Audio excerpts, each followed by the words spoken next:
जय जगन्नाथ पिलामाने पुणी थे तुम मान आम चैनल स्वागत।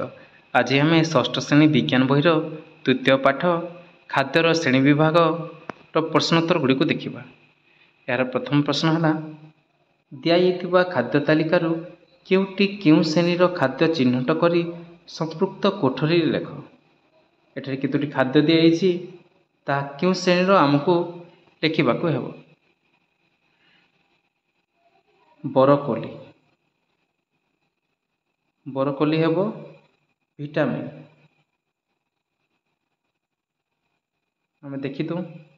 श्वेतसार हेब मांडिया मुढ़ी छतुआ अटा। पुष्टिसार हेब बड़ माछ मांस छतु। स्नेहसार हेब घी अंडा चीनाबादाम नड़िया। विटामिन हेब बरकोली अँला कांकड़ पिजुली कमला पाचिला आंब। सेपरी खंडीय लवण हेब चूना माछ सुखुआ साग समुद्र माछ पालंग साग। तंतु जातीय खाद्य हेब गाजर मूला। परवर्ती प्रश्न प्रश्न नंबर 2 केउगुड़िक ठीक पास चिन्ह दे दर्शा। सूर्य किरण रे विटामिन डी थाए यह हेब ठीक। प्रश्न नंबर ख अँलार विटामिन सी थाए यह भी हेब ठीक। सुखुआर अधिक स्नेहसार रही हेब फेल। सुखुआर अधिक स्नेहसार न थाए। प्रश्न नंबर घ सुषम खाद्य शरीर आवश्यकता परिपूरण करे यह भी हेब ठीक।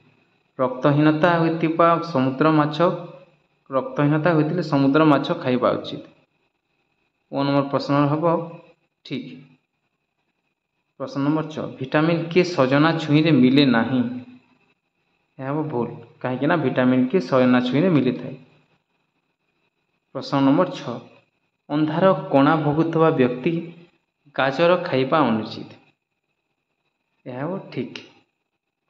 क्षीर रे समस्त प्रकार विटामिन थाए यह भी हेब ठीक। प्रश्न नंबर 3 दुईटी बा तीनोटी वाक्य कारण लेख। प्रश्न नंबर क खाद्य तंतुयुक्त खाद्य रहिबा आवश्यक। यार उत्तर हेब खाद्य तंतुयुक्त खाद्य न रहिले झाड़ा परिष्कार हुए नहीं। खाद्य नली मल बाहर करिबारे तंतुजात खाद्य साहाय्य करे। पेटरू मल भल भाव बाहरी न गले शरीर विभिन्न रोग सृष्टि होते। तेणु खाद्य तंतुयुक्त खाद्य रहिबा आवश्यक। जदि तंतुयुक्त खाद्य रहिबो नहीं तो मल ठीक भाव में परिष्कार हेब नहीं एवं आमको विभिन्न रोग हेब।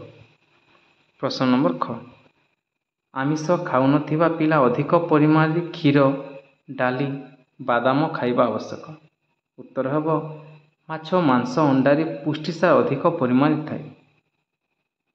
आमिष खाऊन पिला माछ मांस अंडारे थिबा पुष्टिसार क्षीर डाली बादाम पाई थाए।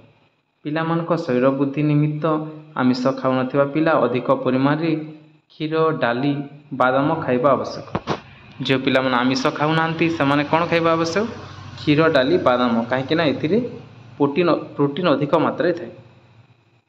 प्रश्न नंबर ग चक्रधर को अंधार देखा जाए नहीं। उत्तर हेब चक्रधर विटामिन ए अभाव अंधार कणा रोग पीड़ित। तेणु चक्रधर को अंधार देखा जाए नहीं। प्रश्न नंबर घ पिलामानकर पुष्टिसार जातीय खाद्यर आवश्यकता बेसी। उत्तर हेब पुष्टिसार जातीय खाद्य पिलामानकर शरीर वृद्धि में साहाय्य करे। पुष्टिसार जातीय खाद्य गुड़िक होची माछ मांस अंडा डाली छतु सोयाबीन। तेणु पिलामानकु पुष्टिसार जातीय खाद्यर आवश्यकता बेसी। प्रश्न नंबर पहाड़िया अंचल लोकमानकर गलगंड रोगर हेबा संभावना अधिक। उत्तर हेब पहाड़िया अंचल हेउथिबा खाद्य पदार्थ आयोडीन अभाव थाए। रक्त रे आयोडीन अभाव जो गलगंड रोग हुए। तेणु पहाड़िया अंचल लोकमानकर गलगंड रोग हेबार संभावना अधिक थाए। जो मैंने पहाड़िया अंचल अच्छा से बेसी परिमाण गलगंड रोग होता है कहीं खाद्य पदार्थ आयोडीन अभाव थाए। ତଳେ ଦିଆଯାଇଥିବା ପ୍ରତ୍ୟେକ ପୋଷକ ପାଇଁ 2ଟି ଖାଦ୍ୟ ପଦାର୍ଥର ନାମ ଲେଖ। ପୁଷ୍ଟିସାର ହେବ ଡାଲି ଆଉ ମାଛ। ଭିଟାମିନ୍ ସି କମଳା, ପିଜୁଳି, ଅଁଳା। ଖଣିଜ ଲବଣ ଚୁନାମାଛ, ସଜନା ଛୁଇଁ। ପ୍ରଶ୍ନ ନମ୍ବର 5, ଶାଗରେ କେଉଁଟି ନଥାଏ? ଖଣିଜ ଲବଣ, ତନ୍ତୁ, ଭିଟାମିନ୍, ସ୍ନେହସାର। ଠିକ୍ ଉତ୍ତର ହେବ ଘ ସ୍ନେହସାର। ଯଦି ସବୁ ଗାଈ ଓ ମଇଁଷି ଲୋପ ପାଇଯାଆନ୍ତି ତାହେଲେ କ୍ଷୀର, ଦହି, ଘିଅ, ଛେନା ବ୍ୟତୀତ ଆଉ ଯେଉଁ ସବୁ ଖାଦ୍ୟ ପଦାର୍ଥ ମିଳିବ ନାହିଁ ସେ ମଧ୍ୟରୁ 2ଟି ଲେଖ। ଯଦି ଗାଈ ଲୋପ ପାଇଯାଆନ୍ତି, ମଇଁଷି ଲୋପ ପାଇଯାଆନ୍ତି ତେବେ ଆମକୁ ଲହୁଣୀ, ରାବିଡ଼ି ଆଦି ଖାଦ୍ୟ ମିଳିବ ନାହିଁ। ପ୍ରଶ୍ନ ନମ୍ବର 7, ଗୋଟିଏ ବର୍ଦ୍ଧିଷ୍ଣୁ ଶିଶୁର ଓ ଜଣେ ବୃଦ୍ଧର ଖାଦ୍ୟର ଆବଶ୍ୟକତା ମଧ୍ୟରେ ଥିବା ପାର୍ଥକ୍ୟ ଯୁକ୍ତି ସହ ସମ୍ପର୍କରେ ଲେଖ। ବର୍ଦ୍ଧିଷ୍ଣୁ ଶିଶୁର ଖାଦ୍ୟର ଆବଶ୍ୟକତା, ବୃଦ୍ଧର ଖାଦ୍ୟର ଆବଶ୍ୟକତା। ବର୍ଦ୍ଧିଷ୍ଣୁ ଶିଶୁର ଖାଦ୍ୟ ଶରୀର